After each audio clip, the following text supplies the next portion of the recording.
Tony D and Little Joan with a screenwriter's rant. Little Joan's back there with about Poolman, starring Chris Pine, written by Chris Pine and directed by Chris Pine. Smash like and subscribe. Thank you for smash liking and subscribing. Check out my books. Links in the description. Comedy horror in South Jersey. It's the Pineys.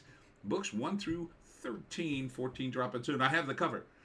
I'm furiously finishing the editing, and hopefully I get it. I don't think I'll get it posted tonight, but probably by tomorrow, definitely. So look for it later in the week. Book 14. Very excited. So Chris Pine, Captain Kirk, the new Captain Kirk, is a pool man in L.A. And he is a wacky character. It's kind of like the Big Lebowski. His friends are Danny DeVito and Annette Bening, and I don't know what they do. He's got a girlfriend who's played by Jennifer Jason Leigh, and he gets involved in some sort of corruption probe because his employer uncovers some corruption in LA, she says. Now, the whole trailer is narrated by Chris Pine in character, which is kind of fun. And the characters look fun. I think it's pretty obvious, even in the trailer, that the woman who's his employer is involving him because he's a dope.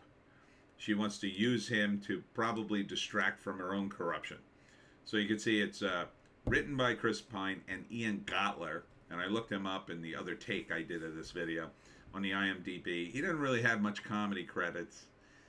That's my only worry. They don't have a lot of comedy under their belt. Danny DeVito does, but he is credited with Jennifer Jason Leigh and Danny DeVito, which means they're not even in the movie all that much. It's mainly an extended cameo. So, yeah, maybe they're funny. I don't know. A lot of times I think, though, people in Hollywood just think they're funny. And that's that breaks the back of a comedy. You got to deliver the laughs. Is the trailer funny?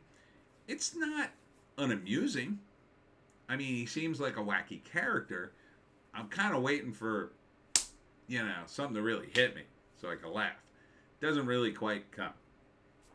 I like that he's narrating in character. That's fun. It's fun, but it's not funny yet. Now, maybe it's different in the movie. But comedy is like a high wire act.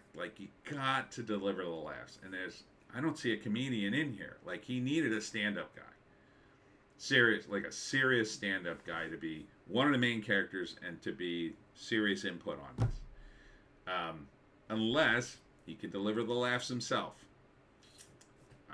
I'm a little wary if he's going to be able to. But let's break it down. It's probably the first act. He's the pool man. He loves LA. He's politically active, but he's a really dopey guy, although well-meaning. He works for this rich woman. I don't know how a pool man survives in LA, even working for a rich woman these days. He appears to be very poor.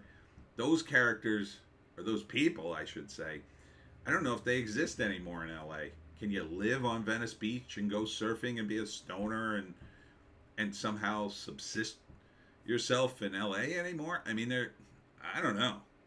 I mean, it was rough when, I lived out there in the early 90s briefly. That was rough. It was expensive to live then. I went back a few times. Didn't look like it got any better or less expensive. So, I don't know. I don't know if these people even exist. So, I think it's a bit tropey to have sort of the stoner pool man. I mean, they don't show him smoking pot, but he kind of feels like that kind of character. I like his enthusiasm, though. I like characters who are like bigger than life. That's why I like my character Hemingway in the Pineys, because he's like bigger, right? Rich Sanchez, the pool man. These are big characters. They're so big they threaten to bust out of their movie or TV show and walk off the screen and say, hey. That's how much life is in him. So I like his energy a lot. I'm pulling for this movie. I hope it's good. I would like to see it and laugh, or at least like to see it and have it be good. But there is a danger if you're doing comedy and you kind of don't know what you're doing to make your lead character so silly you can't take the movie seriously. Comedy, to some extent, it's got to connect with the audience. So we got to really want to like this guy. I like him. But we also got to know there's some reality behind it. Now, the plot seems to follow a little bit of the old plot from Chinatown, if you remember that. That's a classic movie with Jack Nicholson. And part of the plot of that, spoilers, is has to do with the water in L.A., which is kind of funny because he's a pool man, right? Water. He's also a philosopher. But he's so not serious. Jeff Bridges plays the dude in the Coen Brothers movie. And he's hapless, but he's not stupid. The pool man runs the danger of being too stupid that I won't care about him. He needs to be at least smart enough that I can go, all right, I care about this character. I want to see what happens. If he's too silly, then I'm just going to kind of tune out. So there's this weird balance there. I'm not sure he's hit it, but I'd be willing to give the movie a chance. So the first act, the woman he works for basically convinces him to go undercover for some corruption probe that she found out. But even in the trailer, it looks like she's duping him. Like she's like very smart. Like her expression is one, she's very smug. And Chris Pine's just like, okay. So he seems dopey and just hapless, and he's going to go along with it. So it seems like he'd be an easy guy to trick. However, that could work in the plot, right? So he's so dopey and hapless, she obviously uses him, probably, I would say, to distract from her own malfeasance. So other guys get caught for corruption, but she gets away with it, right? Something like that. But of course, the hapless nature of the character and the fact he's the main guy, he actually stumbles upon something that threatens to expose everybody, including her. And Danny DeVito and Annette Bening help. Maybe they're a little smarter. And then the third act, somehow he uncovers everything and completely ruins their plans. Like maybe it's totally by accident, which would be funny. Like he keeps stumbling upon things he thinks is correct, but it turns out they're completely wrong. And, but his activity somehow exposes them anyway. So that could be really fun. So I would give this movie a chance. It is directed and co-written by Chris Pine. So when you have actors who are also trying to make that move in the writer and director, on the one hand, it's a big risk because they're an actor. And like when you look at Bradley Cooper and Maestro, it's like, well, it was too big of a project, I think, for a guy who hasn't made a lot of movies, right? On the one hand, it didn't look like a bad movie, but on the other hand, it looked like he sat out, let me make a movie for it so I can get an Oscar. Whereas this is going to be light. I like that it's light and a comedic take, but that is a lot harder. It's a lot harder, I think, to get a funny movie that people are going to see. But, on the other hand, strategically, it's kind of smarter because people tend to dismiss comedies anyway. So if the movie doesn't make a lot of money, first it'll be cheap to shoot because it's a comedy. Usually comedies are kind of cheap. But if people end up dismissing it, it kind of doesn't hurt his career as a writer and director and yet gives him that credit. So then the next project, which could be a little fancier, gives him a little more. It gives him an opportunity that he could make this work.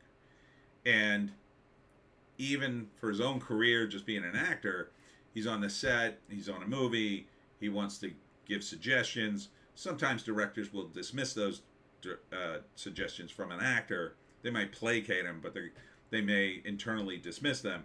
Whereas if he has writing and directing credits, his input will be a little more pointed, and the director's a little more likely to go, oh, okay, yeah, that's a good idea. It's not just an actor saying, hey, I want more screen time. It's an actor, writer, director saying, wouldn't it be better if we did it this way? And hopefully, as an actor, he wouldn't just say, oh, I want more screen time. He'd be like, well, that'll unbalance the movie. Let me just make a good suggestion that's really pointed, if you know what I mean. So I think this is a win-win for Hollywood just in general. I like Chris Pine. I mean, you know, it was Captain Kirk in the first movie I thought was decent. After that, I was like, yeah, I don't think we need to do this. But, you know, he seems to get a ton of chances in Hollywood. He must have a really great agent, I would say. But, you know, maybe this is good. I give it like a 50-50. It's kind of hard to read from the trailer. On the one hand, I love the energy. It's amusing. It's not bad, but I'm not laughing. Danny DeVito's a great choice.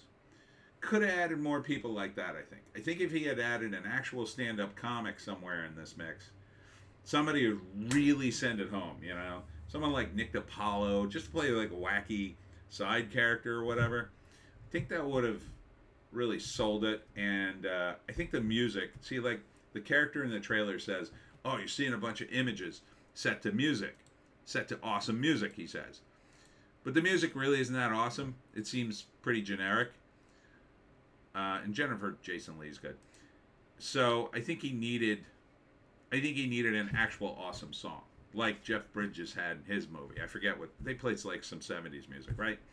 Like just anything, California Dream and something. Not that, that's depressing, but like some kind of California song, some Beach Boys music or whatever. Even if it was old, you know, nostalgia kind of brings people in. You know, something light, something funky, you know, something from the era of his character.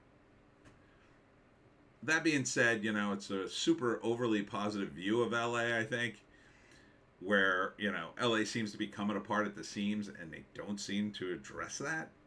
Does this take place in, say, the early 2000s when it wasn't so bad? Kind of hard to tell from the trailer. I don't know.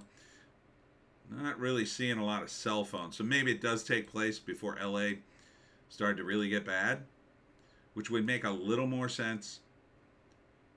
But, yeah, I would give it a shot. I would definitely see it, catch it on streaming. Wouldn't be a bad date movie unless you saw it and it's just awful. And then it would just be like, ooh, it would look bad on me being a comedy writer to take a date to this movie and it wasn't funny. Like, if my date didn't laugh, I'd be like, oh, man. Brutal. So I wouldn't risk it on this one. I would say, well, let me see it on streaming, and then that way, you know, you could just be like, ooh, this movie.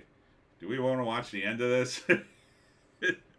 Whereas in a movie theater, you're like, well, we paid this money, we might as well sit through it.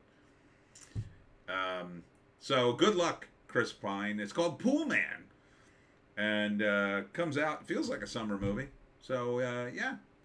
Maybe check it out. And that's it for me, Tony D and Little Joan. Catch us later when we do the live stream where we do it live. It's St. Patty's Day. Happy St. Patty's Day. So we'll be doing some Irish-related things. I don't know what. Something. We'll look at some Irish movies, or maybe we'll look at actual Irish productions.